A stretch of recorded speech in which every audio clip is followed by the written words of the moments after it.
Film हाइबसिना मिपुम खुदिंगमक नुंगाइहल्ली पोथाहल्ली अदुबु फिल्मसिंगी मरक्ता film अदुबु अखोइना येंगलुरबा मतुंग film अदुदा उख्रिबा तौख्रिबसिंग अदु अखोइना हक्थेंगनना नत्रगा नाकोइनना इसादा पांथोकनिंगबा तौनिंगबगी ethyl अमा पीदुना लैबगुम खल्ली फिल्मसिंगी मरक्तसु फिल्मदुना मियोइबा खुनाइदा अचौबा इथिल कया पीखिदबा नते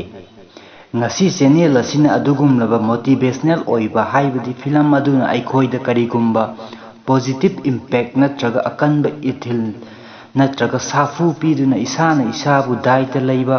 wakhal lawsing hengathanbata natana film aduna punsida kaungamdraba mahau piba ngamba film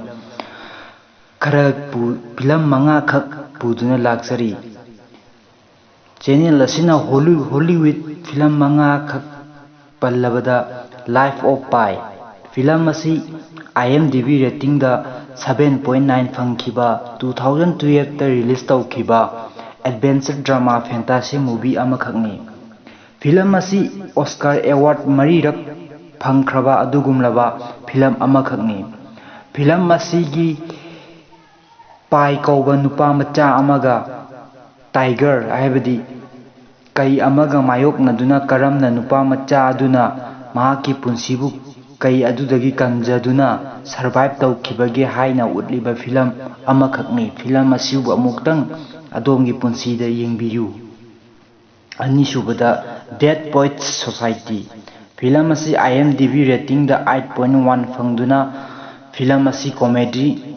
drama film अमखकनी film असी Oscar award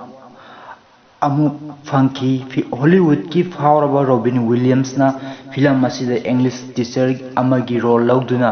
best actor की मनासु फंकीबा अदुगुमलबा फिल्म अमखकनी फिल्म असिदा इंग्लिश टीचर रॉबिन विलियम्स ना महाकी छात्रसिंगदा अचौबा अथाबा लाइरिक्सिंग स्कूल पुदुना तंबीबगी महुत मपान थोंगी असेंगबा संसारदा हकथेंगना मायोकना हंदुना लाइफ एक्सपीरियंस खंगंदुना अचौबा वखल खलहंदुना अचौबा थौदांग लौहंदुना अचौबा मिसक ओहेन्नबगीदमक अचौबा थौदांग कया लौहल्लिबा अदुगुमलबा यामना निंगथीजना डायरेक्शन पीरिबा फिल्म अमखकनी अहुम सुबदा ए ब्यूटीफुल माइंड फिल्म असी IMDb रेटिंग दा 8.2 आउट ऑफ 10 फंगदुना अवार्ड कयागा लोइनना ऑस्कर अवार्ड मरीरक फंगबा ngamkhiba अदुगुमलबा बायोग्राफिकल ड्रामा दा युमफम ओइबा फिल्म अमखकनी फिल्म असी 2011 दा रिलीज तौखिबा फिल्म असिदा मैथमेटिशियन जीनियस अमखकना करमना महाकी पुंसीदा ममल यामलबा नोबेल प्राइज फावबा फंगबा ngamkhibage हाइना उल्लिबा the journey of self discovery दा युमफम ओइबा फिल्म असी अमुक्तंग येंगबिजुना फिल्म असीगी वैल्यू खंगमिनसी मरी सुबदा 1997 दा IMDb रेटिंग 8.3 फंखिबा रोमांटिक ड्रामा दा बेस तौबा film good will hunting film असिमक ऑस्कर अवार्ड अनिरक फंगबा ngamkhiba अदुगुमलबा रॉबिन विलियम्स की फजरबे एक्टिंग स्किल दा best actor in supporting role की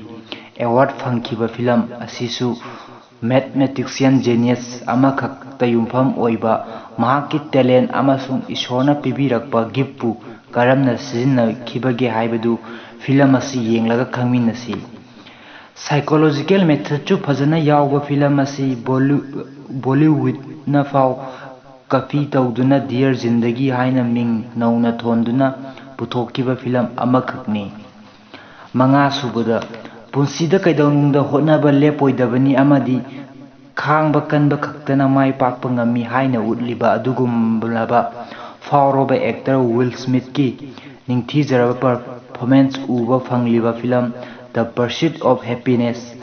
असी IMDb रेटिंग दा 8.0 आउट ऑफ 10 फंखिबा बायोपिक ड्रामा मूवी अमखकनी फिल्म असी अवार्ड कयागा लोइनना ऑस्कर अवार्ड अमसु फंगबा ngamkhi फिल्म असिदा विल स्मिथ ना महाकी पुंसीबु कयाम मुक वाना स्ट्रगल तौदुना महाकी नुपी फावबा खाइनदुना पिकलिबा मचा नुपागा never give up and learn patience हाइब चावरबा थीम पुदुना चटलिबा फिल्म असी अमुक्तंग येंगबियु अमसुंग पुंसीगी वैल्यूबु मसक ꯈꯪꯕꯤꯌꯨ ꯍꯥꯏꯕꯁꯤ ꯆꯦꯅꯦꯜ ꯑꯁꯤꯅ ꯃꯤꯌꯥꯝꯒꯤ ꯃꯐꯝꯗ ꯊꯝꯖꯔꯤ꯫ ꯃꯇꯥꯡ ꯑꯁꯤꯗ ꯉꯁꯤꯒꯤ ꯚꯤꯗꯤꯑꯣ ꯑꯁꯤ ꯂꯣꯏꯅꯕꯒꯤ ꯇꯥꯟꯖꯥ ꯂꯧꯖꯔꯤ꯫ ꯃꯈꯥ ꯇꯥꯕ ꯃꯣꯇꯤꯚꯦꯁꯅꯦꯜ ꯑꯣꯏꯕ ꯃꯨꯚꯤꯁꯤꯡ ꯄꯥꯝꯕꯤꯕꯁꯤꯡꯅ ꯀꯃꯦꯟ ꯁꯦꯛꯁꯟꯗ ꯐꯣꯡꯗꯣꯛꯄꯤꯔꯛꯎ꯫ ꯑꯗꯣꯝꯒꯤ ꯅꯤꯡꯕ ꯊꯨꯡꯍꯟꯖꯒꯦ ꯍꯥꯏꯅ ꯆꯦꯅꯦꯜ ꯑꯁꯤꯒꯤ ꯃꯥꯏꯀꯩꯗꯒꯤ ꯐꯣꯡꯗꯣꯛꯆꯔꯤ꯫